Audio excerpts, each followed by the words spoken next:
वो तो कानून अपने तरीके से करते हैं। लॉ एंड ऑर्डर की जिम्मेदारी शासन प्रशासन की होती है, उसमें मेरा नहीं, लेकिन कानून तो सबके लिए बराबर होगा ना। कैंडिडेट को पूरा का पूरा लॉ कहता है कि वो अपने बूथ पे एजेंट से पब्लिक से बात कर सकती है। जब कोई सूचना मिलेगी तो वो जाएंगे, वो भी 5 आदमी से ज्यादा नहीं चल सकते, और वो भी ऑर्डर होगा उनका निर्वाचन आयोग का, तो वो तो चेक होता है गाड़ी।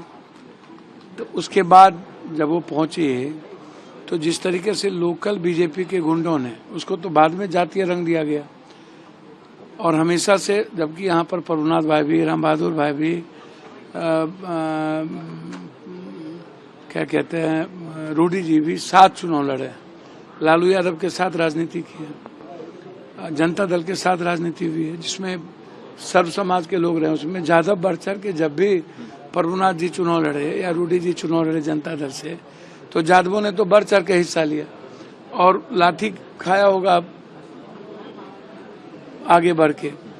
तो एक तो जाति का कोई उन्माद और जाति कोई मतलब नहीं होती है। बीच बीच में जब कभी चुनाव लालू यादव जी भी लड़े हैं तो एक आध बार को छोड़ करके कभी भी इतना उन्माद नहीं रहा, जबकि लालू यादव जी को हमेशा राजपूत समाज के 20-25% वोट, 10%, 25% वोट मिलता रहा है। लेकिन अब जो जिस तरीके की राजनीति, बुजुर्गों ने भी जिस तरीके की रोहिणी जी को पर्सनल अटैक किया, कोई जाति धर्म मजहब की बेटी हो, माँ हो, वो आप जब तक उसका सम्मान नहीं करेंगे आपके जाति का सम्मान नहीं हो सकता।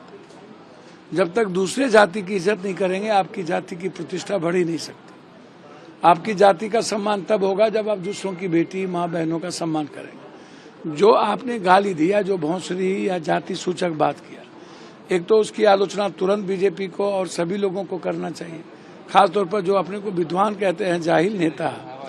ये जो जाहिलपन उन्होंने दिखाया ये बिल्कुल गलत है।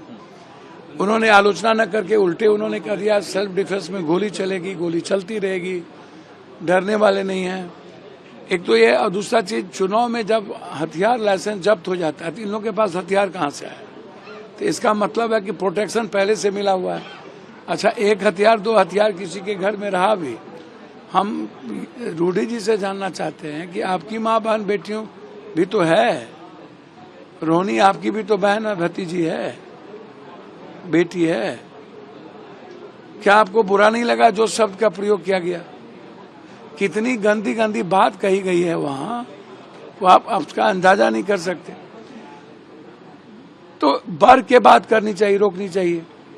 हम लोग तो किसी भी कीमत पर किसी भी समाज और जाति के बेटियों को भगवान की तरह पूजते हैं और पूजेंगे भी, लेकिन उसके बाद जो घटना घटी दूसरे दिन, और फिर रूडी जी ने जो बात कही, उससे लगता है कि ना तो दिल्ली में इनकी सरकार है ना बिहार में सरकार है। दोनों जगह सरकार कोलैप्स कर गई है। सरकार पर इनको विश्वास नहीं है, तो नहीं है तो सरकार, बिहार सरकार को बर्खास्त कर दीजिए और कानून आप अपने हाथ में लेना चाहते हैं। तो ये जाहिल पर नहीं है। तो इसके लिए जब वो कह रहे हैं कि आगे भी गोली चलेगी, अभी रुकने वाला नहीं है, तो इस पर एफआईआर होना चाहिए कि नहीं इस जाहिल पर? आप किसे जिम्मेवार मानते हैं? भैया बीजेपी के गुंडे, ये नेता आसे अब तो बैकवर्ड फॉरवर्ड शुरू से हो गई। औरंगाबाद में भी यही राजनीति हुई, नवादा में यही राजनीति हुई, अब मुंगेर में आकर के आपने तो एकदम तबाही कर दिया।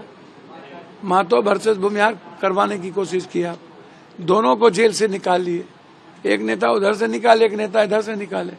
वहाँ चुनाव क्या हो रहा था, वहाँ लग रहा था। अच्छा, सबसे ज्यादा इसमें मीडिया के लोगों ने वहाँ पर रोल निभाई, गलत लोगों को ज्यादा प्रोटेक्शन दिया, प्राथमिकता दी, और उसको गणेश परिक्रमा करते रहे।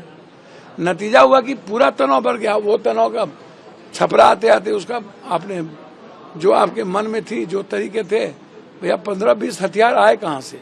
जब एक दिन पहले चुनाव हुआ तो 15-20 हथियार वहाँ कहाँ से आए?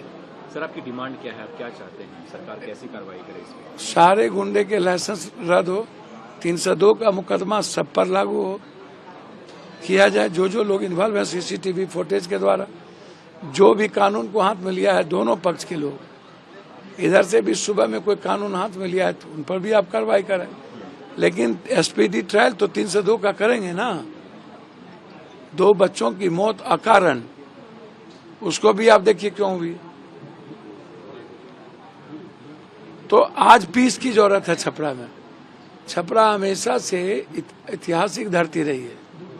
छपरा को आप कहाँ शिव की नगरी, कहाँ भिखारी ठाकुर, कहाँ राजेंद्र बाबू, और कहाँ आपने छपरा को बिल्कुल जाहिल और क्रिमिनल का जगह बना दिया, एकदम मसल पावर का जगह बना दिया। ये ऐसी राजनीति कब तक? 4 के बाद राजनीति खत्म हो जाएगी। समाज को तो यहीं रहना है, तो समाज को तो बचने दीजिए। आग में घी का काम तो नहीं करिए जाहिल नेताजी। आप पर उसको तुरंत जेल भेजना चाहिए और इन पर प्रतिबंध लगना चाहिए चुनाव लड़ने के।